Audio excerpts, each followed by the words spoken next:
Bieber? You can only wish.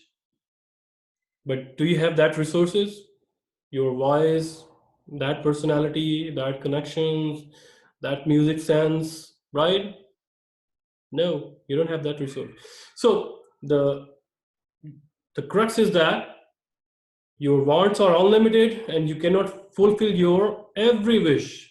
It means you need to prioritize. Why? Because we have limited resources. So the management of a society's resources is important because resources are scarce, right? So you have seen these kind of stuff that government also do this kind of stuff. Okay, if the government see that we have so much food here, so how we can manage resources? We can export and do not fall the prices below the average one. Otherwise, if all the farmers are growing wheat, then the prices in that country of the wheat is almost nothing, right? And also, the country manages its resources. How much, scientists we need to produce, how much economists, how much financial analysts, how many banks a country needs. It's like, and how many roads, infrastructure, how many factories, textile, everything is that. But a country cannot have all the things. Why? Because resources are limited. Can a a Japanese society can be agriculture society? No. Why? Because they don't have that fertile lands, right? Their wishes are, maybe they wish, but how they manage the resources? They invest heavily on technologies, robotics. It's like that. So now economics, it is the study of how society manages its resources. And whenever we talk about resources in economics, it's not unlimited resources. It means limited resources, or the proper word is scarce resources, right? So here the keyword is to choose. So every year a country announces its key policy. What our today's what this year agenda? We should control employment. We should control unemployment. We should control inflation. We should promote tech companies. We should promote agriculture, right? It means they are choosing among different options, right? This is the study of economics, right? So resources are allocated through combined actions of millions of households and firms. So in a society, we have households, people, and then we have firms. We have different definition like that. Economics is behavioral or social science. In simple word, it is the study of how people make choices. Like I told you, why I make a choice to buy this pen, why not the other pen? Why not from this shopkeeper, right? Why I bought this pen from other shops? And the reason may be price difference, right? Maybe some other stuff, right? We'll talk about. And who are economists? So those who study how people make decisions, how much they work, what they buy, how much they save, how much they invest their savings, and how they invest their savings, how people interact with one another, which means you see that the price buyers buy and the seller sells. That is the interaction, what we mean by that, right? So we call these people who study all these, we call that economists, right? Now a logical question arises that why to study economics? I don't want to be economist. I want to be a businessman, or I you know want to be some going into marketing, going into content, going into some online, launching my own application or something, why I need to study economics? The answer: to learn a way of thinking, and then to understand society, to understand global affairs, and to be an informed citizen. Even if you are not interested to be an economist, even then it will open you a new way of thinking. You will be opening your mind with different ways of thinking.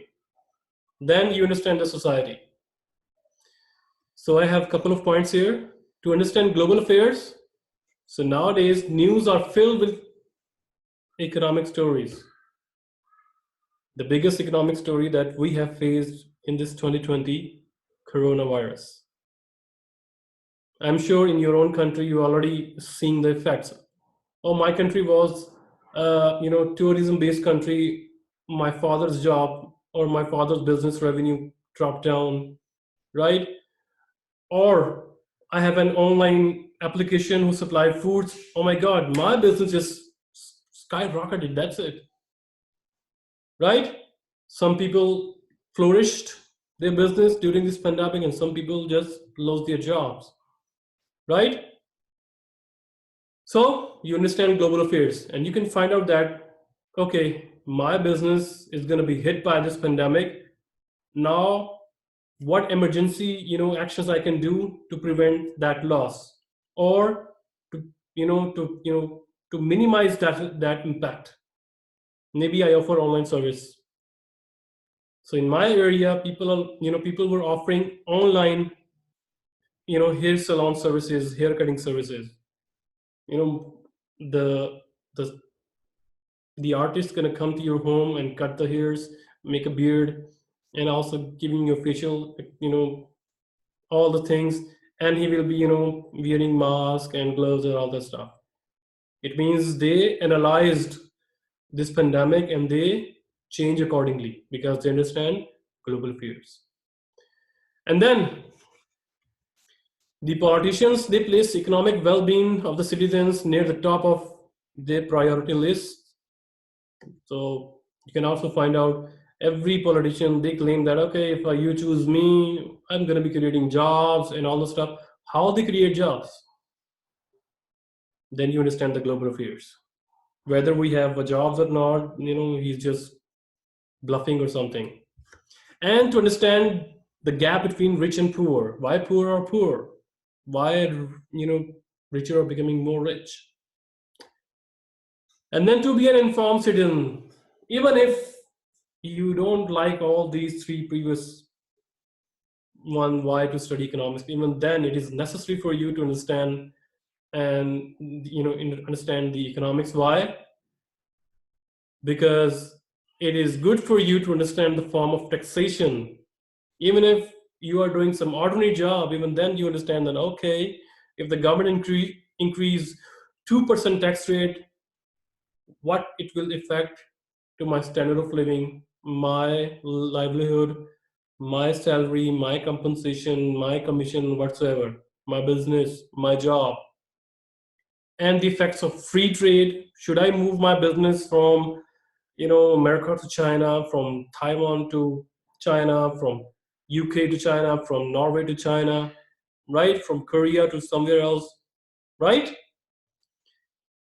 So to be an informed citizen, at least it requires basic understanding of economics.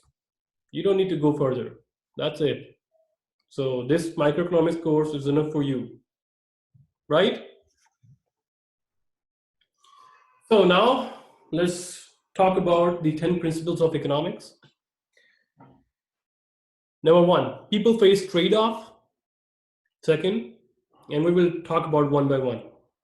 Let me just read it down, the four principles, and we call these four principles of individual decision making. It means we will talk about how individuals make decisions.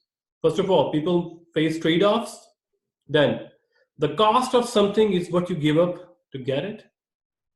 And then three, rational people think at margin. Fourth, people respond to incentives.